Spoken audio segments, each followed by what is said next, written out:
Now, we do have confirmed estimates out of the United States Geological Survey putting the expected quake at a 10.0. Você pode achar difícil de acreditar, mas o que você vê na tela neste momento não é apenas um lugar. Na verdade, este é o lugar onde a placa do Pacífico e a placa norte-americana ficam adjacentes uma à outra. Então, se você visitar esse lugar com um amigo, ambos podem estar na mesma área, mas ficarem duas placas tectônicas separadas. Mas o que é este lugar? Bem, é a infame linha de falhas de San Andreas, da Califórnia. E possivelmente o ponto de origem potencial de um dos maiores desastres da história da Califórnia. É legitimamente considerado a maior ameaça enfrentada pelo sul da Califórnia hoje. Mas como isso é possível? Para entender melhor esta linha de falha e o perigo que ela representa para todos os californianos, primeiro você precisa descobrir um pouco mais sobre sua geografia. Então, o que é exatamente a linha de falha de San Andreas? Os fãs de ficção científica e de filmes apocalípticos, entre vocês, devem ter uma ideia sobre isso graças ao popular filme intitulado San Andreas, como favorito de todos com Dwayne Johnson. Embora a descrição do desastre em caso de ruptura seja muito mais exagerada nesse filme. A falha de San Andreas é o que chamamos de uma falha de transformação continental que se estende pela Califórnia. Ela tem cerca de 1.200 quilômetros de comprimento. A falha forma a fronteira tectônica entre as placas do Pacífico e da América do Norte. Seu movimento é descrito por especialistas como um movimento de deslizamento lateral direito, o que significa que duas placas estão deslizando lentamente uma sobre a outra horizontalmente. A falha é dividida em 3 segmentos distintos, cada um com suas características únicas. Outra importante característica distintiva dos 3 segmentos é o grau variável de risco de terremoto. A taxa de deslizamento entre estas linhas de falha está entre 20 e 35 milímetros por ano, descoberta por um professor da UC Berkeley chamado Andrew Lawson em 1895. Inicialmente, ele descobriu a zona norte da falha. A maioria das pessoas acredita que o seu nome vem do pequeno lago que se formou no vale entre as duas placas chamadas Lago San Andreas. Mas relatórios publicados por Lawson entre 1895 e 1906 sugerem que foi ele quem lhe deu o nome do Vale de San Andreas ao redor. O terremoto de 1906, que ocorreu em São Francisco, levou Lawson a deduzir que esta falha se estendeu então até o sul da Califórnia. Thomas Dibble, um geólogo, chegou à conclusão de que centenas de quilômetros de movimentos laterais poderiam ocorrer ao longo desta falha. Especialistas acreditam que esta grande fratura na crosta terrestre começou a se formar em meados da era Cenozoica, há quase 30 milhões de anos. O movimento tectônico ao longo desta falha tem sido realizado a múltiplos grandes terremotos originados perto da superfície ao longo do seu caminho. A teoria tectônica da placa propõe que San Andreas representa a fronteira entre as placas do Pacífico Norte e da América do Norte. A placa do Pacífico Norte está aparentemente deslizando lateralmente para além da placa norte-americana na direção norte. Os 3 segmentos da falha são chamados de segmentos norte, central e sul. O segmento norte vai de Hollister e termina em Mendocino Triple Junction. O segmento central vai do campo de Park para Hollister, no noroeste. O segmento sul vai do campo de Park até o mar de Salton. Geólogos têm explicado que o movimento sudeste da placa norte-americana, em direção à placa do Pacífico, está criando forças de compressão ao longo do lado leste, enquanto o movimento noroeste da placa do Pacífico também está produzindo forças de compressão significativas, que são particularmente pronunciadas no ponto onde a placa norte-americana forçou San Andreas a correr para o oeste. A grande maioria da população californiana reside nas proximidades desta falha e algumas vilas, cidades e estradas são até mesmo construídas sobre ela. Um túnel do sistema de trânsito rápido da Bay Area de São Francisco está entediado exatamente através da área da falha. O escorregamento aí das placas não acontece anualmente. Ao invés disso, a pressão das forças de compressão se acumula durante muitos anos e finalmente escorrega na forma de um terremoto significativamente grande. E estes terremotos são a razão pela qual os cientistas estão sempre preocupados com estas linhas de falha. É bastante evidente que a maioria desta linha de falha é coberta pelo desenvolvimento, o que significa que as pessoas que residem aqui estão em constante risco. Dirigindo para o norte de Los Angeles, na Interstate 5, você chega à passagem do Tejon, que passa exatamente ao longo da linha de falha. E se você quiser ver os artefatos desta falha com seus próprios olhos, este é o lugar para se estar. Aqui na beira da estrada, uma placa raspando a outra é claramente visível. A monzonita cinza metamórfica de quartzo que você vê aqui pertence à placa do Pacífico, enquanto que o rico arenito sedimentar marrom e o sedimento de pedra siltstone são da placa norte-americana. Não é possível que estas duas rochas se tenham formado juntas por si mesmas. Isso só aconteceu por causa do movimento de deslizamento das placas. Entre as duas tem uma camada de rocha preta, também chamada de goiva de falha, e é aqui que se encontra a linha de falha propriamente dita. Se um terremoto atingisse esta área, provavelmente cortaria a Interestadual 5 e completamente a principal rota de transporte para Los Angeles. Continuando para o norte até o Vale Central da Califórnia e depois virando para o oeste, você chegará à planície de Carrizo. Felizmente, esta é em sua maioria uma área rural com pouco ou nenhum desenvolvimento sobre a linha de falha, mas o melhor lugar para ver a falha é a escarpa de Elkhorn, de cima. Neste lugar, é visível um mergulho bastante evidente entre as bordas das duas placas. Curiosamente, o deslocamento das placas também deixa suas marcas nos cursos d'água locais. Os riachos que cruzam a linha de falha tendem a ter seus cursos alterados com o movimento ao longo dos anos. Os sismólogos explicaram que uma grande liberação de estresse na parte sul do sistema de falhas de San Andreas não ocorre desde 1857 e, portanto, é apenas uma questão de tempo até que a falha gere um terremoto em larga escala e potencialmente destrutivo. Mas quando isso vai acontecer? E o que fez os especialistas pensarem que isso vai ocorrer? Há alguns anos, Thomas Jordan, o diretor do Centro de Terremoto do Sul da Califórnia, fez um anúncio de arrepiar os ossos. Segundo ele, a falha de San Andreas está aparentemente em um estado crítico e pode gerar um enorme terremoto a qualquer momento. Ele diz que a parte sul da linha da falha parece trancada, carregada e pronta para partir. O eminente sismólogo explicou que, apesar de ambas as placas estarem se movendo em uma direção aproximadamente norte, a placa do Pacífico está se movendo mais rápido do que sua contraparte e, portanto, está causando um estresse constante. Algumas dessas tensões foram liberadas no catastrófico terremoto de 1906, que atingiu a área da Baía de São Francisco e, novamente, no terremoto de Loma Prieta, de 1989. Mas ao sul da linha da falha, o estado permaneceu a salvo de tais eventos. Isso levou os especialistas a acreditar que um terremoto é iminente e, pelo que parece, este vai ser um grande terremoto. De acordo com o levantamento geológico dos Estados Unidos, terremotos catastróficos estão destinados a acontecer a cada cerca de 200 anos. Porém, ainda não podemos prever exatamente quando vai acontecer. Mas no caso da linha de falhas de San Andreas, sabemos com certeza uma coisa: um terremoto iminente causará uma grande quantidade de destruição. A seção do meio de falha de San Andreas é agora propensa a terremotos muito maiores do que se acreditava anteriormente. Entre as cidades Hollister e Parkfield, a falha passa por um arrepio asseísmico. Isso significa que aqui as duas seções de falha se movem imperceptivelmente e liberam estresse, evitando assim qualquer terremoto de grande magnitude. Mas os pesquisadores descobriram que no passado, esta seção pode ter sofrido alguns terremotos de alta magnitude. De acordo com Genevieve Coffey, geólogo do GNS Science da Nova Zelândia, os grandes terremotos nesta parte da falha provavelmente ocorreram nos últimos 3 milhões de anos. Ela também acredita que, mesmo que o estresse não se acumule a ponto de causar um grande terremoto aqui na falha, ele poderia atuar como um conduto para terremotos originados na seção norte ou sul da ilha da falha. Embora seja difícil prever com precisão quando o grande terremoto pode ocorrer, os sismólogos fazem questão de liberar uma previsão para a probabilidade de tal evento a cada poucos anos para manter o público vigilante. Há mais de uma década, os sismólogos modelaram como o solo tremeria na parte sul da falha de San Andreas, e cientistas e engenheiros ambientais usaram esses dados para estimar os efeitos de um hipotético terremoto de magnitude 7,8. Suas especulações e vários outros modelos previram que os efeitos de tal terremoto na Califórnia seriam catastróficos, para dizer o mínimo. Então, o que acontecerá se ele rachar e o grande finalmente atingir o Vale Coachella? Vamos começar olhando aqui para essa simulação do terremoto desenvolvida pela Academia de Ciências da Califórnia. Você pode ver aqui que San Andreas pode ser a fonte de muitos movimentos detectados na área da Bahia, mas várias outras linhas de falha também cortam a parte costeira da Califórnia, formando uma rede complexa de fraturas potencialmente perigosas.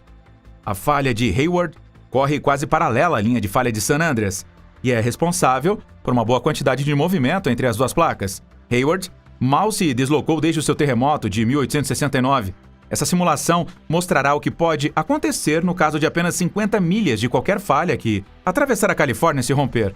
Isso desencadearia um evento de cerca de 1/16 de intensidade do terremoto de São Francisco de 1906.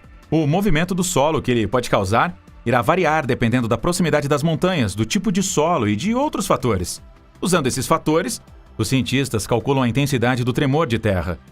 Agora você pode ver os efeitos de um terremoto de magnitude 9,2 da linha de falha de Cascadia, e foi sentido ao longo de toda a costa do Pacífico. Você pode ver que, quando ele atinge o Havaí, então o Havaí reverbera a onda para a costa oeste. Um tsunami faz seu caminho para a Indonésia, Ásia, Nova Zelândia, Austrália e América Latina. Especialistas acreditam que o Big One vai atingir o estado com uma força quase similar. A pesquisa geológica dos Estados Unidos afirma que nas próximas 3 décadas há 99% de chance de um terremoto de magnitude 6,7 ou maior atingir a Califórnia. E há 46% de chance de que este terremoto seja de magnitude 7,5 ou mais. As previsões recentes limitam a magnitude deste terremoto iminente a 8. A devastação, em qualquer caso, será um dado adquirido. De acordo com o modelo hipotético de 7,8 de magnitude, com escorregamento de 2 a 7 metros, a construção que se encontra na falha será mais severamente afetada.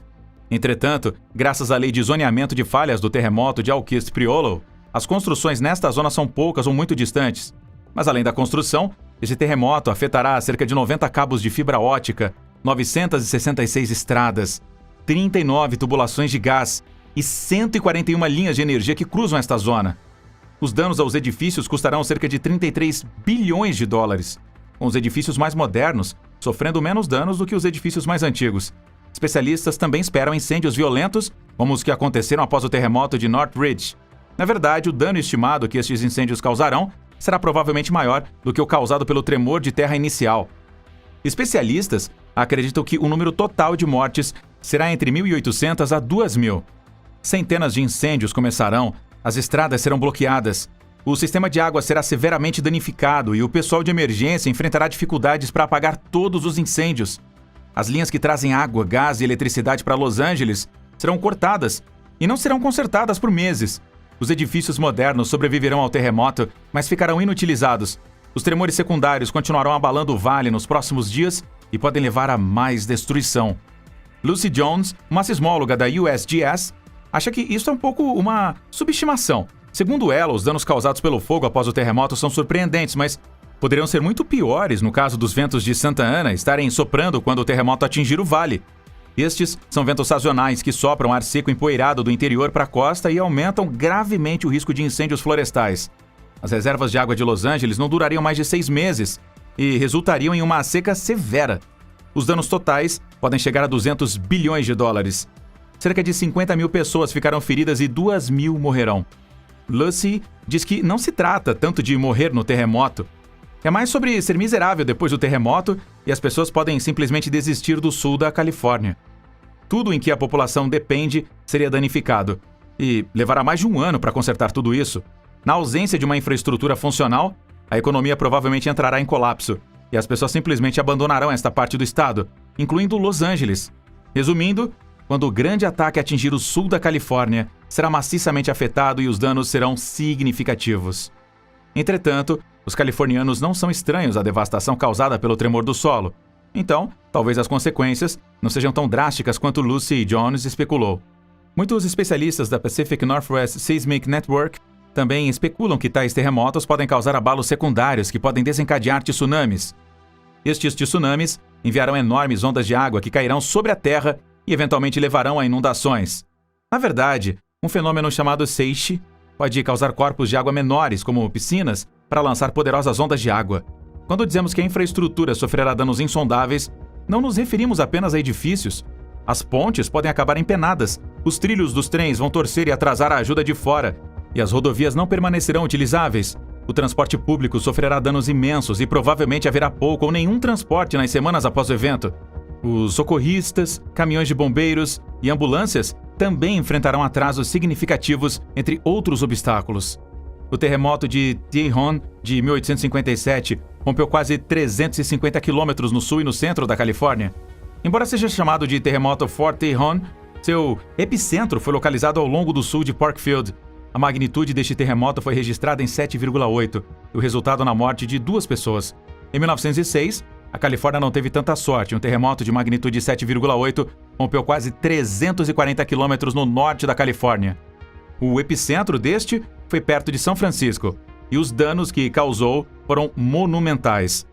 O norte da Califórnia foi atingido por este grande terremoto em 18 de abril de 1906. O tremor de alta intensidade foi sentido desde Eureka até o Vale de Salinas. Os incêndios irromperam logo após o terremoto e as autoridades demoraram vários dias para apagá-los. É lembrado como um dos terremotos mais mortíferos da história dos Estados Unidos. Ele destruiu mais de 80% da cidade e matou mais de 3.000 pessoas. O número de mortos deste evento é considerado a maior perda de vidas devido a um desastre natural na Califórnia. Perdas de propriedade no valor de 400 milhões de dólares foram sofridas pelo estado em 1906, o que corresponde a mais de 8,5 bilhões de dólares hoje. Outro terremoto atingiu São Francisco, em 22 de março de 1957. Foi um terremoto de magnitude 5,7 e consideravelmente menos severo do que o de 1906. As perdas financeiras deste atingiram até $1 milhão e apenas uma pessoa morreu neste terremoto. O epicentro deste terremoto foi a falha de San Andreas, no oceano, a oeste de São Francisco. Em 1989, o terremoto de Loma Prieta rompeu quase 40 quilômetros perto de Santa Cruz, Califórnia. 63 pessoas morreram neste evento e danos moderados foram sofridos por alguns locais vulneráveis na área da Bahia. A magnitude deste terremoto foi de quase 6,9. O terremoto mais recente na região ocorreu em 24 de setembro de 2004. O terremoto de magnitude 6,9 abalou a área de Parkfield, mas os tremores secundários continuaram por uma semana após o evento principal. O tipo de movimento que ocorreu ao longo da falha tem um papel importante nestes terremotos. Blocos nos lados opostos da falha tendem a se mover horizontalmente como já estabelecido. Se você estivesse em um lado da falha e olhasse através dele, o bloco do lado oposto pareceria ter se movido para o lado direito. Nos terremotos de 1906, as estradas, cercas e fileiras de árvores e arbustos que cruzavam a falha eram compensados por vários metros. As estradas que atravessavam a Baía de Tomales foram compensadas por quase 12 pés. Em cada caso, o solo oeste da falha se deslocou relativamente para o norte. O deslocamento repentino capaz de iniciar um terremoto ocorre em uma seção da falha de cada vez. O desvio total acumula irregularmente ao longo do tempo, principalmente pelo movimento na primeira, seguido pelo movimento em outra seção da falha. As seções que produzem terremotos maciços permanecem trancadas e silenciosas por mais de um século, permitindo que a tensão se acumule. E então, essa deformação é liberada em grandes surpresas na forma de grandes terremotos. Outros trechos da falha são acomodados pelo movimento de rastejamento, ao invés de gerarem terremotos repentinos. De acordo com geólogos, o deslocamento total acumulado deste movimento e dos terremotos é de cerca de 350 milhas ao longo da falha de San Andreas, desde a época em que ela começou a existir, há quase 20 milhões de anos. Segmentos da falha entre Tejon Pass e o Mar Salton foram estudados em detalhes por especialistas que encontraram terrestres geologicamente semelhantes em locais opostos da falha, que agora estão separados por 150 milhas. Alguns blocos de crosta podem ter se movido por 20 ou mais graus de latitude. Há muitos segmentos ao longo dos limites da placa terrestre, como o de San Andreas, onde grandes terremotos não ocorrem há muito tempo. Os cientistas chamam esses segmentos de lacunas sísmicas e conseguiram um pouco de sucesso ao estimar quando algumas dessas lacunas irão produzir terremotos. Estudos geológicos revelaram que nos últimos 15 e 100 anos ocorreram terremotos em intervalos de cerca de 150 anos na parte sul da falha de San Andreas. E de acordo com esta estimativa, o último grande terremoto no sul de San Andreas ocorreu em 1857. Portanto, os próximos 30 anos serão provavelmente quando o próximo acontecerá. A área da Baía de São Francisco está em menor risco, já que foi há menos de 150 anos desde o terremoto de 1906. Entretanto, a área ainda é suscetível a eventos potencialmente perigosos de tamanho moderado que podem ocorrer a qualquer momento. Os especialistas estão, entretanto, otimistas de que os eventos em larga escala não ocorrerão sem uma premonição. Tal terremoto será precedido por vários anos de aumento na atividade sísmica e possivelmente incluirá múltiplos tremores secundários de magnitude 5 ao longo da falha de San Andreas. Os sismólogos também pensam que eles registrarão mudanças evidentes na superfície da Terra antes de um terremoto maciço. Estas mudanças podem incluir o encurtamento das linhas de levantamento em toda a falha, mudanças na elevação e efeitos sobre os tensiômetros implantados em vários poços. Uma seção de San Andreas, perto de Parkfield, Califórnia Central, é considerada uma área-chave para métodos de pesquisa empregados em previsões de terremotos. Isto ocorre porque os terremotos de tamanho moderado têm agitado esta área a cada 20 ou 22 anos por quase um século. Desde o grande terremoto de 1966, Parkfield tem sido vulnerável a um terremoto de magnitude de 5 a 6 e um ocorreu em 2004. Além do San Andreas, o longo e letal corte da falha de Hayward ao longo da base de Berkeley Hills e diretamente através da Universidade da Califórnia também é uma bomba relógio. Ela passa sob um teatro, alguns dormitórios e os degraus do California Memorial Stadium. Os cientistas já sabem que os centímetros de Hayward se movimentam de forma constante mas também sabem que as falhas não só se arrastam, como também se rompem e quebram. E esta ruptura vai acontecer de repente, sem qualquer aviso prévio. Um professor de Berkeley, chamado Richard Allen, declarou que Hayward é uma linha de falha particularmente perigosa. Ela não desencadeia um terremoto desde 1868 e, portanto, está programada para um grande terremoto no futuro próximo. Allen acredita que um terremoto em Hayward liquidificará completamente o campo do estádio. Aclamados especialistas deixaram claro que grandes terremotos são uma realidade inegável e para os californianos não vai parar de ocorrer. Mas o que os moradores locais podem fazer é estar preparados para tal calamidade. A Califórnia está desenvolvendo 3 grandes linhas de defesa contra um terremoto perigoso. Os edifícios em áreas sísmicas devem ser projetados e construídos para resistir ao movimento de chocalhos. Lucy Jones passou todo o ano de 2014 trabalhando então com o prefeito de Los Angeles para identificar vulnerabilidades e preparar a cidade para o inevitável.